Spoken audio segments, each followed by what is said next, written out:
Welcome back to another technical deep dive here in the debug zone.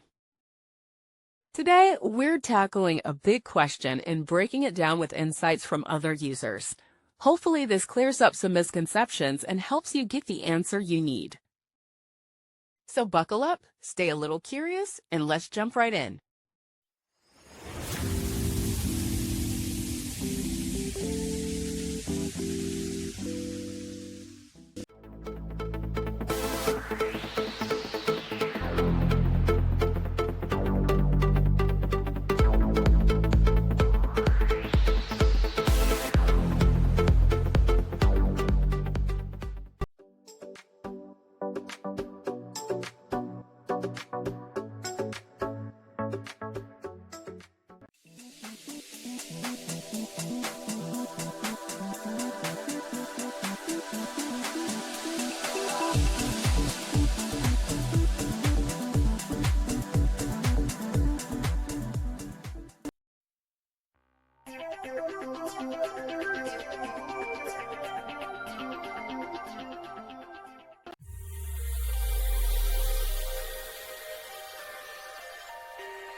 And that's a wrap.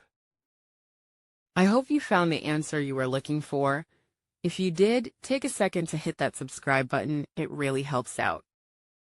And let me know in the comments which solution worked best for you. See you next time in the debug zone.